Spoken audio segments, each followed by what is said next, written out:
요한일서 3장 10절에서 12절입니다. 하나님의 자녀, 마귀의 자녀, 성경은 이렇게 둘로 구분합니다. 쉽게 드러난대요. 의를 행하는 자는 하나님의 자녀이고 악을 행하는 자는 마귀의 자녀로 드러납니다. 어제 읽었던 그 본문 말씀처럼 죄를 범한 자마다 마귀에게 속한 사람이에요. 의를 행한 자는 하나님께 속한 사람이고요. 의외로 우리가 어떤 사람인지 쉽게 드러나니 이 말씀을 기준으로 우리가 어떤 사람인지 압시다. 바울의 고백인 것처럼 그리스도 안에서 나를 발견하는 것 정말 중요합니다. 우리 스스로 아전 인수격으로 우리 자신을 변명하고 또 크게 생각하는 것 우리 믿음에 크게 해를 끼칩니다. 그 말씀만 해서 우리가 어떤 사람인지 알아가는 것 그래서 표대를 향해서 가는 것 중요합니다.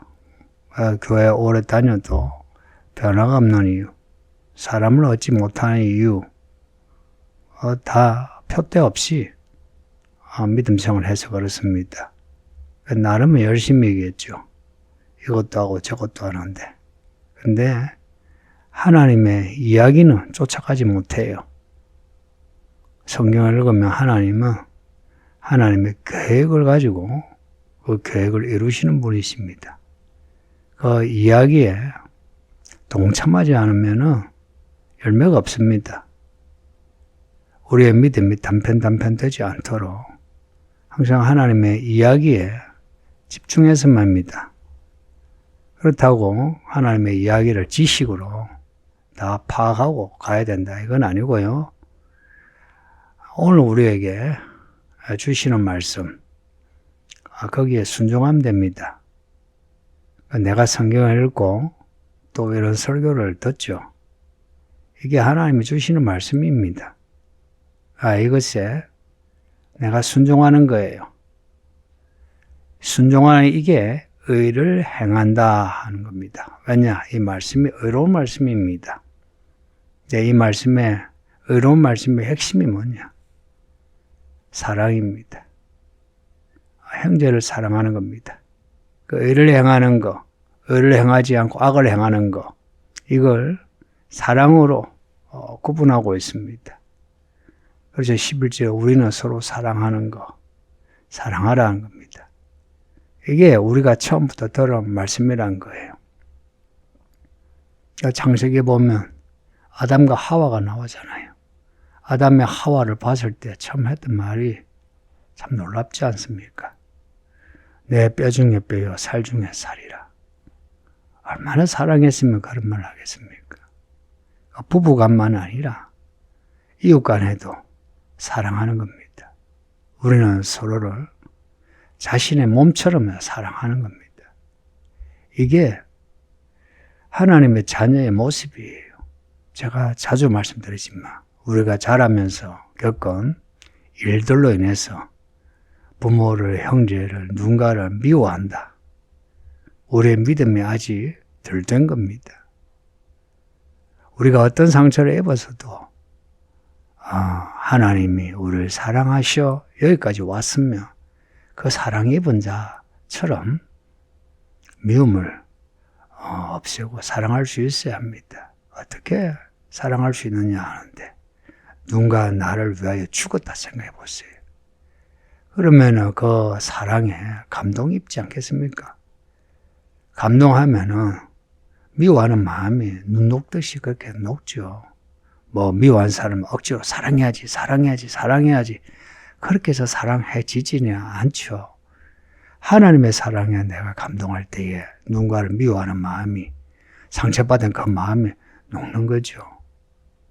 이게 신구약 계속 일관된 말씀입니다. 그래서 11절 그 뒤에 보면 이는 너희가 처음부터 들은 말씀이라, 들은 소식이라, 들은 메시지란 겁니다. 처음부터, 창세기 처음부터 처음부터 예를 나오면 뒤에는 끝까지입니다. 처음부터 끝까지 서로 사랑하는 겁니다. 성도님들. 교회 안의 성도들을 사랑하고 가족을 사랑합시다. 상처를 받았다. 그런 말 하지 맙시다.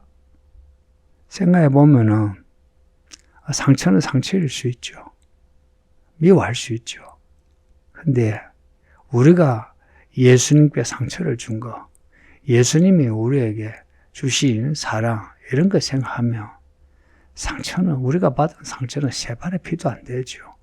근데 그걸 가지고 누군가에 대해 안 좋은 마음을 가진다는 것은 우리가 그만큼 속이 좁다는 겁니다. 특히 나이 들수록 또 남자들 마음이 좁다는 겁니다.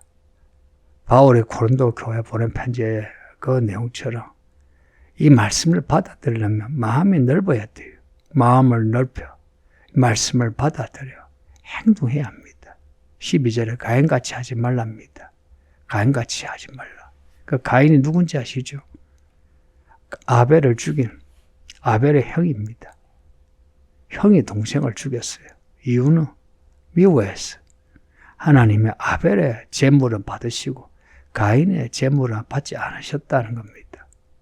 하나님이 가인과 아벨 둘 다 그 제물을 받으셨으면 문제가 없었겠죠. 그렇죠? 근데 하나님이 아벨의 제물만 받으셨어요. 왜냐? 아벨은 믿음으로 제사했고요. 가인은 믿음이 아니란 거죠. 우리의 예배를 이렇게 하나님이 가르치는 거 아닙니까? 이렇게 가르치기에 교회 안에서도 시기와 미움이 일어나는 거 아십니까? 시기하고 미워하는 사람 특징이 뭔지 아시죠? 가인 같은 사람이에요. 자기의 예배가 안 받아들여지는 거, 사람들에게 믿음으로 인정을 받지 못하는 거, 그래서 시기하고 미워하는 거 아닙니까? 그래서 뒤에서 수군대고 스스로 자기 안에는 미움을 증폭시키는 거 아닙니까? 그러면서 폭력적인 말을 하게 되고 행동을 하게 되고, 이게 인류 처음부터 지금까지 계속됩니다. 보편적인 악이란 겁니다. 보편적인 악. 너무 보편적이라 또 너무 평범해서 악인 줄 모르고 사람들이 행하고 있습니다. 여러분은 어때요?